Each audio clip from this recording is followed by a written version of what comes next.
Social media reviews ഒക്കെ പൊളിയല്ലോ, വൻ പൊളിയാണ്. താൻ എന്റെ ഇൻസ്റ്റാഗ്രാം സ്റ്റോറിൽ നിന്ന് എടുത്ത് ഒറ്റ പൈസ കൊടുത്ത് ഇടിപ്പിച്ചിട്ടില്ല. എല്ലാ ജെന്യൂൻ ആയിട്ടുള്ള ആളുകള് സിനിമ കണ്ടിട്ട് സ്റ്റോറി ഇടുന്നതാണ്. അല്ലെങ്കിൽ ഇന്നൊരു ഗംഭീര ഒരു ഭയങ്കര രസമുള്ള ഒരു റിവ്യൂ, അത് മറ്റേ എനിക്ക് തോന്നുന്നു അദ്ദേഹം സുരേഷ് ബാബു റൈറ്റർ, ഞാൻ ഇവനെ ഞാൻ നിങ്ങൾക്ക് വേണ്ടിയിട്ട് ഞാൻ വായിക്കാം.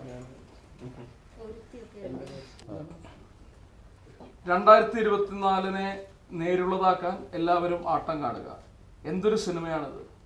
അസ്ഗർ ഫർഹാദിയുടെ ഒരു സിനിമ മലയാളം പറഞ്ഞതുപോലെ വെടിയും പുകയും കാതടപ്പിക്കുന്ന ബീജിയവും ഇല്ലാതെ സ്ക്രീനിൽ RDX വിസ്ഫോടനം തീർക്കാൻ നിസ്സാരമായ മനുഷ്യരുടെ മൗനം മതി എന്ന് ആട്ടം പറയുന്നു.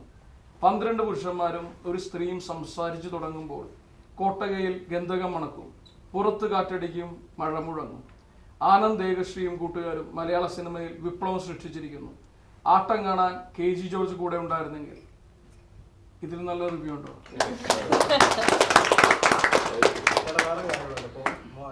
നേര് തിയേറ്ററിലുണ്ടല്ലോ, അപ്പൊ റിവ്യൂ ചെയ്യുന്ന സമയത്ത് അതിനേക്കാളും ഒന്നുകൂടെ മികച്ച സിനിമയാണ് ആട്ടം എന്നൊക്കെ റിവ്യൂ ചെയ്യുന്നത്. അപ്പൊ അതിനെ കുറിച്ച് എന്താ പറയാ? ലാലേട്ടന്റെ ഫാൻസിനെ കൊണ്ട് നമ്മൾ അടിപൊളിക്കാനുള്ളതാണോ? ഒന്ന് കമ്പാരിസണിൽ അർത്ഥമില്ലുള്ളൂ. ഈ പറയുന്ന പോലെ ആ നേര് ഗംഭീര സിനിമ ആയത് കൊണ്ടിട്ടാണ് അത് ഇത്രത്തോളം കമേഴ്ഷ്യൽ സക്സസ്ഫുൾ ആയിട്ട് ഓടുന്നത്. പിന്നെ അതിൽ അഭിനയിച്ചിരിക്കുന്ന ഒരു ലൈക്ക് മറ്റേ ലോകങ്ങളുടെ ഏറ്റവും വലിയ ലെജൻഡറി ആയിട്ടുള്ള ഒരു ആക്ടറൊക്കെയാണ്. അപ്പോൾ കമ്പാരിസണിലൊന്നും അർത്ഥമില്ല. നമ്മൾ പറയുന്നത് നമ്മളുടെ സിനിമയെ കുറിച്ചിട്ട് നമുക്ക് പറയാം. നമ്മുടെ സിനിമ ഗംഭീര സിനിമയാണ്. സിനിമ ഇപ്പോ 100 പേര് കണ്ടാൽ 100 പേർക്കും സിനിമ ഇഷ്ടപ്പെടുന്നു എന്നുള്ളിടത്തുള്ള ഒരു അഭിമാനമൊക്കെയാണ്. വേറൊരു സിനിമയായിട്ട് നമ്മളെ കമ്പയർ ചെയ്യേണ്ട കാര്യമേ ഇല്ല. എല്ലാ സിനിമകളും വിജയിക്കട്ടെ എന്നുള്ളതാണ്. ഇപ്പൊ നമ്മളുടെ സിനിമ മാത്രം എന്നുള്ളതല്ല, അതൊരു ഗംഭീര സിനിമ ആയതുകൊണ്ടിട്ടാണ് സിനിമ ഇത്ര നാളായിട്ട് തിയേറ്ററിൽ നിൽക്കുകയും ഈ നേരത്തെ വൈശാഖ് പറഞ്ഞ പോലെ ഏതോ 100 കോടി ക്ലബിലേക്ക് കയറാനുള്ള യാത്രയാണ് ആ സിനിമ നടത്തുന്നത്. നമുക്ക് അത്രയൊന്നും വേണ്ട, എന്നാലും ഈ പറയുന്ന പോലെ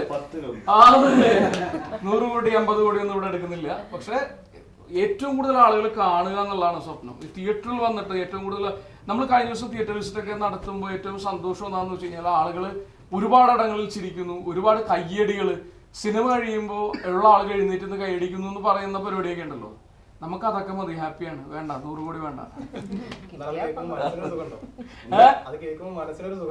അത് ഇത് 100 കോടി നിൽക്കുമ്പോൾ അയ്യാ പിന്നെ അങ്ങനെ കേൾക്കുമ്പോഴോ അല്ല, നേരായിട്ടൊക്കെയുള്ള കമ്പാരിസണേ അത് എനിക്കത് റോങ് ആയിട്ടാ ഫീൽ ചെയ്യും. നമ്മള് ഇപ്പൊ നമ്മൾ പറയില്ല, ഈ ആർട്ടിനെ സംബന്ധിച്ച് നമുക്ക് കണക്ക് പോലെ അല്ലല്ലോ ചില മാർക്ക് ഇടാൻ പറ്റില്ലല്ലോ.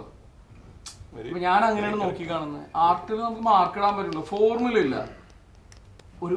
ഇപ്പൊ ആനന്ദ് ഈ സിനിമ ഡയറക്ട് ചെയ്യുമ്പോൾ ആനന്ദിന്റെ സിനിമ പോലെ ഇരിക്കും അങ്ങനെ. അപ്പൊ ഓരോ സിഗ്നേച്ചർ ഓരോ ആളുകളുടെയാണ്. നമുക്ക് ഈ വർക്കും കൂടെ കമ്പയർ ചെയ്യേണ്ട കാര്യമില്ലെന്ന് എനിക്ക് തോന്നുന്നു.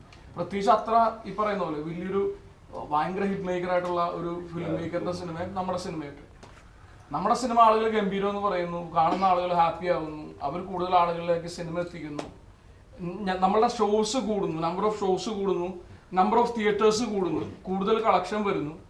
ഏറ്റവും എനിക്ക് ഇന്ന് ഇപ്പൊ ആനന്ദ് പറഞ്ഞ ഏറ്റവും സന്തോഷമുള്ള ആദ്യത്തെ ഷോ കണ്ടതിന്റെ 3 ഇരട്ടി ആളുകളാണ് അത് കഴിഞ്ഞിട്ടുള്ള ഷോ ഉണ്ട്, അതിനും കൂടുതൽ ആളുകളാണ് അത് കഴിഞ്ഞിട്ടുള്ള ഷോ ഉണ്ട്. അപ്പൊ ഇത്തരം ചെറിയ ചെറിയ ആഗ്രഹങ്ങളെ നമുക്കുള്ളൂ.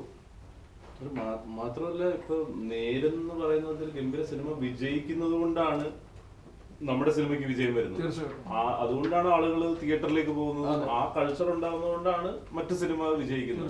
അതൊരു നേരിന്റെ കൂടെ ഇറങ്ങുന്നത് നമ്മളിപ്പോ ഉള്ളത് തന്നെ നമ്മുടെ ഒരു മഹാഭാഗ്യം. അല്ലാതെ ഒരു കമ്പാരിസണും ഇല്ല നേരുമായിട്ട്. ഒരു നടൻ എന്നുള്ളത് എനിക്ക് ഭയങ്കര അഭിമാനമാണ്. അതായത് ഈ പറയുന്ന പോലെ ഈ ലെജൻസ് വർക്ക് ചെയ്യുന്ന ഈ ഇൻഡസ്ട്രിയിൽ ഇവർ വർക്ക് ചെയ്യുന്ന സമയത്ത് സിനിമയിൽ അഭിനയിക്കാൻ കഴിഞ്ഞ ഒരാളെന്നുള്ള തരത്തില് നമ്മൾ ഭയങ്കര സൂപ്പർ പ്രൗഡാണ്. അങ്ങനെ ഒരു പരിപാടി ഉണ്ടാവുമല്ലോ. അപ്പൊ അത് ഇപ്പൊ ഞാൻ പല ഇന്റർവ്യൂലും നമ്മൾ ഫിലിം സ്കൂളിലൊക്കെ പഠിക്കുമ്പോൾ ഈ വാനപ്രസ്ഥം അല്ലെങ്കിൽ വിധേയൻ, അംബേദ്കർ അല്ലെ അത്തരം സിനിമകളൊക്കെ വാസ്തുഹാരയൊക്കെ നമുക്കവിടെ സ്ക്രീനിങ് ഉണ്ടാവും. അപ്പൊ സ്ക്രീനിങ് കഴിഞ്ഞ് കഴിഞ്ഞാൽ മറ്റേ എന്തോ പെങ്ങളുടെ കല്യാണത്തിൽ ആങ്ങള വീടിന്റെ വാതിക്ക് നിൽക്കുന്ന പോലെ ഞാൻ വെറുതെ സ്റ്റൈലായിട്ടൊക്കെ പോയി നിൽക്കും. എന്തിനാ കാര്യം, ഞാൻ റെപ്രസെന്റ് ചെയ്യുന്നത് ഇവരെയാണ്. അല്ലെങ്കിൽ കേരളം മലയാള സിനിമ എന്ന് പറഞ്ഞിട്ട് ഇവരുടെ മുഖങ്ങളാണ് അന്യഭാഷക്കാർക്ക്. അപ്പോൾ നേരിൽ എന്ന് പറയുന്ന ഒരു സിനിമ തിയേറ്ററിലുള്ളപ്പോൾ നമ്മുടെ സിനിമ വരുന്നു, 2 സിനിമക്ക് നല്ല അഭിപ്രായം വരുന്നു, അതൊക്കെ തന്നെ വലിയ സന്തോഷമുള്ള കാര്യമാണ്.